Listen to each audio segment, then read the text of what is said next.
हाँ जी दोस्तों, नमस्कार। उम्मीद है सब लोग ठीक होंगे। तो दोस्तों, आज जो स्ट्रेटजी या जो सिस्टम हम आपसे शेयर करने वाले हैं वो एक इतना कॉमन और इतना सिंपल सिस्टम है कि आपको किसी भी इंडिकेटर की, मतलब आप जो भी इंडिकेटर जो भी यूज़ करते हैं, कोई इंडिकेटर की आपको ज़रूरत नहीं पड़ने वाली है।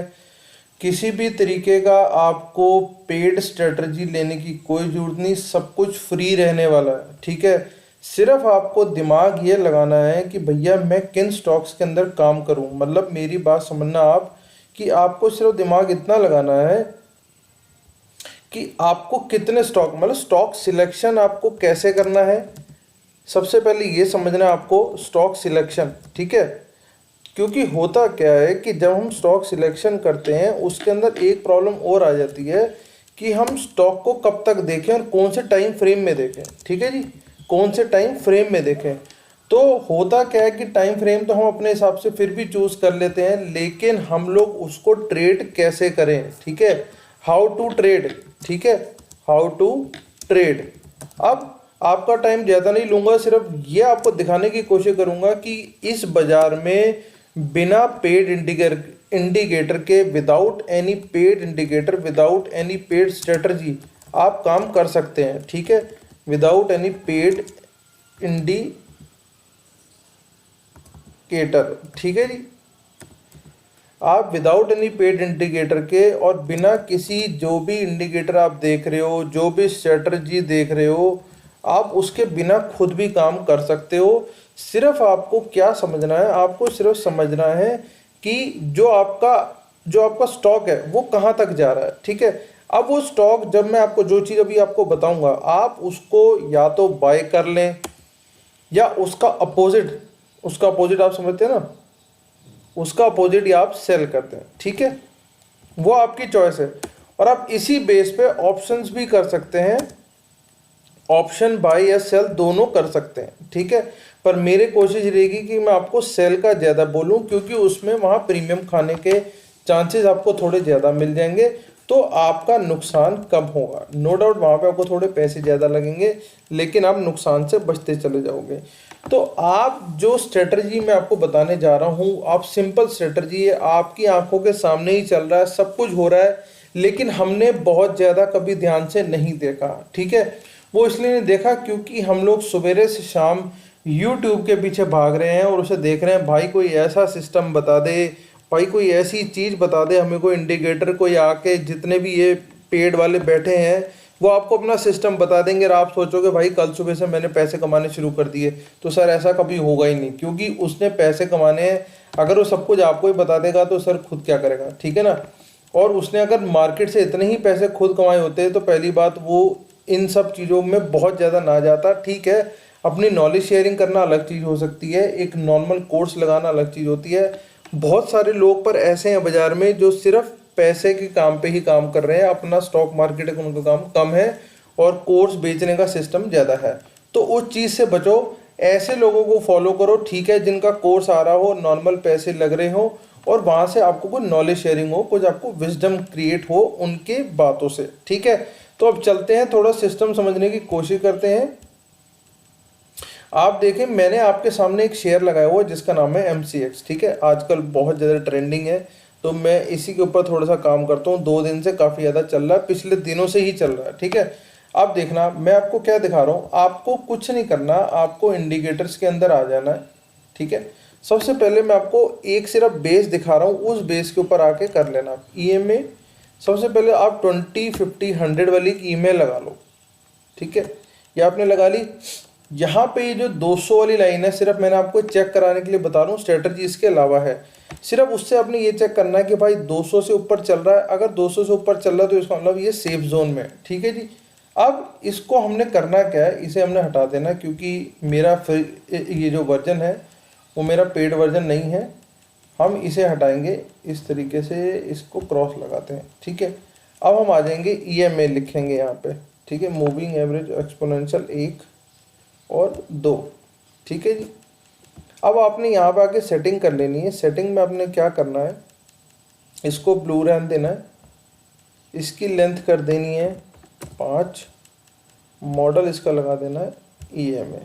ठीक है सर, ओके कर दिया, ठीक है। और जो नीचे वाला है इसको आपने कर देना है 20 और SMA की जगह EMA, और स्टाइल को हम इसको, वो ब्लू था तो इसको हम रेड ले लेते हैं, ठीक है। और लाइन इसकी भी मोटी करते हैं थोड़ी, उसकी भी मोटी करते हैं, ठीक, ओके, ठीक है। ऊपर वाले की भी लाइन थोड़ी सी मोटी करते हैं ताकि पता लग जाए कि होगा क्या। ब्लू थोड़ी सी मोटी, ओके ओके। अब देखो, आप जब कोई भी स्टॉक लोगे, मैं इसका स्कैनर भी बना के रखा हुआ है, चार्टिंग के ऊपर जाके आप स्कैनर भी देख सकते हैं, ठीक है। अभी बताता हूँ आपको सबसे पहले करना क्या आपने। आप कोई भी स्टॉक जब देख रहे हो ना, उसमें सिर्फ आपने ये चीज़ देखनी कि ये क्रॉस ओवर्स कब हो रहे हैं। जब जब ये क्रॉस ओवर होंगे ना, आपको तब तब मौके मिलेंगे, ठीक है। सिर्फ आपको कुछ बातों को ध्यान रखना, वो मैं यहाँ आपको बता रहा हूँ। इसको पहले, इससे पहले देखो, ये सबसे पहले मैं आपको डे फ्रेम में दिखा रहा हूँ, डे टाइम में दिखा रहा हूँ। ये देखो, ये जो स्टॉक है यहाँ से क्रॉस ओवर कर गया सी 1600 रुपये में, ठीक है। कब क्रॉस करा था इसने? 28 अगस्त 2023 को, ठीक है जी। 1600 रुपये में ये क्रॉस ओवर कर गया है डे फ्रेम में 28 अगस्त को। और आज क्या तारीख है? आज समझ लो 31, आज समझ लो 28 अक्टूबर ही है, ठीक है। तो अगस्त, सितंबर, अक्टूबर, 2 महीने में कितने रुपए दे दिए जी? 2300 रुपये। आज 2340 का रेट है। आप 1600 और 2300 में चले आओ, तो 1600 से 2000 तक जाने में 400 रुपये, ठीक है। 400 से ऊपर जाने में 300, तो आपने टोटल चाल ली 700 रुपये की। 700 रुपये की चाल ले ली, कितने टाइम में? 2 महीने में, ठीक है सर, 2 महीने में। आप ये देख रहे हो कि कोई भी जो स्टॉक है डे फ्रेम में, जब ये 20 EMA थोड़ी चढ़ती हो, मतलब आपको नजर आए कि भैया ऊपर की तरफ चढ़ रही है ये, ठीक है, नीचे की तरफ नहीं, ऊपर की तरफ चढ़ रही है, और जो 5 EMA है वो इसे काट के ऊपर जा चुका है, तो 5 EMA ऊपर जा चुका है, मतलब ये काट के आगे निकल चुका है 5 EMA। एक तो ये हमें देख लिया, और थोड़ा सा हमने ये देख लिया कि ये जो 20 EMA है ये भी काट के ऊपर की तरफ, मतलब ट्रेंडिंग की तरफ जा रही है। तो जहां पे इसने इसको क्रॉस ओवर करा, यहाँ पे आपका मौका बन गया इसके अंदर परचेज करने का। लेकिन ये तो डे फ्रेम है, ठीक है, ये लॉन्ग टर्म वालों के लिए। इसमें शॉर्ट टर्म भी काम किया जा सकता है, लेकिन डे फ्रेम या वीकली फ्रेम हम देख के थोड़ा ये अंदाज़ा लगा सकते हैं कि ऑल ओवर भैया हो क्या रहा है। अब हम आते हैं थोड़े छोटे टाइम फ्रेम में। मैं आपको लेके आता हूँ सीधा 1 घंटे में। मान लो आप 1 दिन वाले प्लेयर हो, 2 दिन वाले प्लेयर हो, ठीक है। तो आप ये देखो कि जब ये इसने यहाँ काटा था 1950 में, मैं आपको और पीछे लेके आ रहा हूँ, मतलब 16 अगस्त के बाद से तो नीचे आए नहीं, 23 अगस्त के बाद से तो फ्राइडे 6 अक्टूबर को जब ये 9:15 बजे इसने यहाँ 1950 पे काटा है, उसके बाद अब देखना ये कब अपने 2 कैंडल तोड़ के नीचे आया। ये ऊपर रहा, ठीक है, यहाँ साथ चलता रहा। जब ये साथ साथ चल जाएगा ना, दोनों अपनी 5 और 20 जब एक साथ हो जाएंगी, तो आप उम्मीद करना कि फटेगा ऊपर की तरफ। नीचे भी फट सकता है, पर फटने के chances share to share depend करता है, पर मोस्टली शेयर जो है ऊपर की तरफ फटते हैं, ठीक है। ये यहाँ से चला और ऊपर चलता चला गया। यहाँ पे इसने फिर एक दिन बहुत अच्छी क्लोजिंग दी और यहाँ तक ले गया, कहाँ तक? 2415 तक ले गए उसको। उसके बाद ये नीचे आया, ये देखो यहाँ आया पर फटा नहीं, नीचे की तरफ फटा, ठीक है। ये इसने 2 क्लोजिंग जरूर दी नीचे की। यहाँ पे आपका स्टॉप लॉस कट गया, ठीक है, आप स्टॉप लॉस रखो, तो आपका 2165 पे स्टॉप लॉस कट गया। उसके बाद 1 आवर में इसने यहाँ फिर क्रॉस ओवर दिया, ठीक है, 2200 रुपये में। ये देखो, ये यहाँ चलता रहा इतने दिन, ये यहीं कंसोलिडेट होता रहा, ठीक है। ये देखो 26 अक्टूबर से ये कंसोलिडेट होना शुरू हुआ और 30 अक्टूबर तक कह लो कि ये कंसोलिडेट होता रहा, उसी रेंज में चलता रहा दोनों, क्योंकि लाइनें एक साथ हैं। लेकिन अगर आप थोड़ा ध्यान से देखोगे तो आपको हरी लाइन ऊपर जाती नज़र आएगी। हरी लाइन आपको, मैं आपको थोड़ा सा कैंडल हटाऊँ यहाँ से, तो आपको थोड़ा अंदाज़ा हो जाए। लाइन एरिया, लाइन लगा के दिखाता हूँ। ये ब्लू तो दोनों सेम हो गई। ये कैंडल, एक सेकंड मैं आपको दिखाता हूँ, हॉलो कैंडल में दिखाता हूँ। देखो, ये देख रहे हैं आप, यहाँ पे ये कंसोलिडेट हुआ और यहाँ से इसने फिर से काटना शुरू करा 2240 से, और उसके बाद ये उड़ता हुआ ऊपर चला गया, ठीक है। ये हो गया उन लोगों के लिए जो लोग स्विंग ट्रेड में बिलीव करते हैं, 1 घंटे का टाइम फ्रेम उसमें ले लेते हैं। अब कुछ होंगे जो इंट्राडे वाले होंगे, सुबह शाम वाले होंगे, तो भाई तुम्हारे लिए तो ये देखो क्या चीज़ बनी पड़ी। 23 मतलब कि 30 अक्टूबर को 10:30 बजे इसने 2240 काटा और आज सीधा 2340 पे खड़ा है। एक दिन में इंट्राडे में अगर आपने कल में भी काम करा है तो कल 2340 का जो स्टॉक था वो शाम आते आते आते आते 3:30 बज गए। ये 31 अक्टूबर, 30 अक्टूबर, 30 अक्टूबर, 30 अक्टूबर, ये रहा 30 अक्टूबर।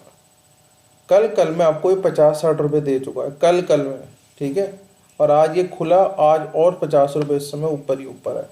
ये तो हो गई सिर्फ, आप ये कहोगे भैया एक स्टॉक करके दिखा दिया। सर आप जोन सा भी स्टॉक देखोगे ना, देखो मैंने BSC दिखाया आपको, ये देखो सर आप BSC जो कटा था 15 मिनट के टाइम फ्रेम पे 26 अक्टूबर को कट गया था 11:15 बजे 1720 रुपये पे, और आज का रेट है 1900 रुपये हुआ पड़ा पूरा, ठीक है।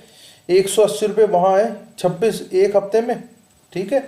और ऐसे ही आपने इसको कुछ नहीं करना, BSC को देखना 1 घंटे के टाइम फ्रेम पे, तो आपको नजर आ जाएगा। देखो यहाँ ये दोनों सेम चीज हो गई, दोनों कंसोलिडेट कर रही हैं, दोनों 5 नंबर और 20 नंबर। ये फटा ऊपर की तरफ और चला गया, ठीक है। उसने एक दिन सुबह 9:15 बजे कैंडल नीचे खोली, लेकिन उसके बाद वो रुका नहीं, वो वापस ऊपर लेके आता रहा। अब अगर मैं इसे डे फ्रेम पे लगा के देख लूँ तो आप देख लोगे डे फ्रेम पे ये नीचे कभी आया ही नहीं। 20 अप्रैल की बात कर रहा हूँ मैं, 20 अप्रैल 450 रुपये था। 20 अप्रैल को ये 450 रुपये का शेयर था 20 अप्रैल को। तो 20 अप्रैल से 450 से चलता चलता आज ये देखो भाई साहब, मतलब आप हिसाब लगाओ कितने 100 गुना हो गया, ठीक है जी। और कोई शेयर देखते हैं आप, चलो टाइटन देखते हैं, टाइटन लगा हुआ ऊपर। आपने सिर्फ क्रॉस ओवर चेक करने की, भाई क्रॉस ओवर कहाँ हो गया, अब ये ढीला पड़ गया शेयर, ठीक है। ये देखो यहाँ से चढ़ा एक बारी, ये चढ़ा 2986 और यहाँ तक इसने हाई बनाया 3340 का। उसके बाद आपने देखा इसकी जो 5 नंबर की EM है उसने मुंह अपना नीचे का बना लिया, और ये जो 20 नंबर थी ये ट्रेंडिंग नज़र नहीं आ रही थी, ऐसा लगा था ये यहाँ जाके गिरेगी, ठीक है। डे फ्रेम में बता रहा हूँ। तो ये इसने यहाँ 2-4 कैंडलें बनाई, एक लो बनाया 3093 का, लेकिन उसके बाद ये फिर काटा, फिर उसके बाद ये 3330 तक गया, लेकिन डे फ्रेम में ये यहाँ 3250 पे इसने कह दिया कि भैया मैं नीचे का मूव मैंने कर लिया। तो आप ये देखो 3250 के बाद ये नीचे है, ठीक है। छोटा टाइम फ्रेम लगा के दिखाता हूँ इसी पे। तो 1 घंटा हो गया जी, 1 घंटे में देख लो सर, 1 घंटे में इसने क्रॉस ओवर दिया था 3305 पे, ठीक है। किस दिन दिया था? 18 अक्टूबर को। 1 घंटे में 18 अक्टूबर का इसने क्रॉस ओवर दे रखा है। और आप ये देख लो उस दिन के बाद से आज तक 3300 की चीज़ 3100 200 रुपये नीचे आ चुकी है। आप इसकी अगर आपने पुट ली होती तो बात अलग है, लेकिन अगर कॉल बेची होती तो आप हिसाब लगा लो कहाँ जा रहा था आपका पैसा, ठीक है। यही अगर मैं 15 मिनट में दिखा दूँ, स्विंग ट्रेड वालों के लिए तो 1 घंटा हो गया। 15 मिनट में आपको फिर भी इसके ये जो हमारा चार्ट है इसमें आपको नॉइस नज़र आएगी, लेकिन जो 1 घंटे का फ्रेम मैं आपको दिखा रहा हूँ उसमें आपको नॉइस ना के बराबर है। क्लियर डिसीजिव है, क्लियर डिसीजन आ रहा है यहाँ पे कि भाई साहब यहाँ पे मैं नीचे की तरफ हूँ, ठीक है। और कोई स्टॉक आप पीडीलाइट देख लेते हैं, आज चला भी हुआ 150 रुपये। ये देखो जी पीडीलाइट जो है यहाँ टूटा था 2470 रुपये, टूट के आ गया ये कहाँ तक जी, किसने लो बनाया 2292 है 2300 रुपये तक का, ठीक है। 125 रुपये टूटा, उसके बाद ये ऐसे चला, यहाँ कंसोलिडेट हुआ, लेकिन आज इसने काट दिया है। आज 2319 या 2320 पे इसने सुबह काटा और आप समझ लो 2456 रुपये ऊपर ये ले गया है इस समय, ठीक है। तो ये तो होगा ट्रेंडिंग शेयर। आप कहोगे भैया ट्रेंडिंग शेयर दिखा दिए, सर नॉर्मल शेयर भी देखते हैं आप जहाँ पे काम कर सकते हैं। ये लो SBI लाइफ ले लो, तो भाई इसने 1354 रुपये पे एक क्रॉस ओवर दिया और वो क्रॉस ओवर जाके ख़त्म हुआ ये कहीं ना कहीं यहाँ पे 1293 पे, ठीक है। 1300 रुपये दिया था, 1293 पे जाके ख़त्म हुआ। उसके अलावा इसने एक और क्रॉस ओवर लिया 1315 पे, और आप ये देख लो हिसाब है 1364 रुपये, मतलब लगभग 50 रुपये 2 दिन के अंदर। ठीक है, और कौन सा स्टॉक देखें, आओ एलटी देख लेते हैं। एलटी कटा हुआ है, ठीक है, आज घटा हुआ है ना एलटी। तो एलटी का ये देखो जी, एलटी लग गया यहाँ पे। ये देखो मैंने आपको बताया था चांसेस होते हैं ऊपर फटता है, लेकिन ऊपर नहीं फटा, वो नीचे फटा, ठीक है, कंसोलिडेट हो रहा है, हो रहा है, हो रहा है, हो रहा है। यहाँ ये इसने क्रॉस ओवर दे दिया 3088 पे, ठीक है सर, 3088 पे क्रॉस ओवर दिया, गिरता गिरता गिरता यहाँ तक ले आया 2856 तक, ठीक है, लगभग 225 रुपये नीचे है। अब वापस इसने क्रॉस ओवर लिया तो है ऊपर, पर आप ये देखो ना तो 20 नंबर ट्रेंडिंग में है, मतलब ऊपर नहीं चढ़ रही है, और आप ये देखो 5 नंबर ने भी अपना मुंह जो है नीचे की तरफ कर ही लिया। तो और थोड़ी बहुत देर तक ये नीचे और लेके आएगा इसको, ठीक है, अभी तक जब तक कि स्ट्रॉन्ग परचेज नहीं आती। तो 1 आवर जो है हमारा स्विंग ट्रेड के लिए बहुत ही शानदार बन सकता है। तो ये एक रामबाण स्ट्रेटजी है, जो बेसिकली आप जितने भी बाजार में जो भी इंडिकेटर आपको बांट रहा है या जो भी आपको चीज़ बता रहे हैं, ठीक है, उनकी अपनी नॉलेज होगी, लेकिन ये एक ऐसी नॉलेज है, ये एक ऐसी चीज़ है जिसको आप अपने लेवल पे प्रैक्टिस करके आगे लेके जा सकते हैं। स्टॉप लॉस रखना ज़रूरी है, स्टॉप लॉस आपको रखना ही पड़ेगा। इसमें आप 2 काम और कर सकते हैं, परचेज और सेल तो मैंने आपको बता ही दिया। अब मान लो आपको लग रहा है कि भैया एलटी यहाँ से टूट रहा था, ठीक है, एलटी जिस समय टूटा था आप एलटी की यहाँ पे कॉल शॉर्ट कर देते, ठीक है, एट द मनी की कर देते, कोई भी कॉल शॉर्ट कर देते 3000 वाली, तो वो आपको हो सकता है और नीचे आते आते तक आपको पता नहीं कितने पैसे दे जाती है, ठीक है। प्लस नहीं करनी, पुट प्लस नहीं करनी, क्योंकि टाइम खाएगी वो। तो आप यहाँ से जो भी आपको चीज़ इस तरीके की मिले उसका आप उल्टा कर दो, आपको तब भी पैसे आने लग जाएंगे, ठीक है जी। तो इस तरीके की स्ट्रेटजीज आपके लिए और लेके आते रहेंगे, आपको कहीं दिमाग नहीं लगाना। ये देखो निफ्टी फिर टूटेगा ही टूटेगा, क्योंकि निफ्टी में जो नहीं हो रहा, निफ्टी ने जैसे ही उठने की कोशिश करी, रेड कैंडल आप देख सकते हैं, फिर से सेलिंग आई है। 19,200 के आसपास से ये सेलिंग शुरू हुई, उसका निफ्टी नीचे ही नीचे है, ठीक है। तो इसी तरीके से और भी आपके लिए बहुत बढ़िया बढ़िया चीज़ें लेके आते रहेंगे। आप जुड़ी रहिए हमारे साथ और इस चीज़ को ज़रूर प्रैक्टिस करें। बाकी मिलते हैं किसी अगली वीडियो में, तब तक के लिए ऑल द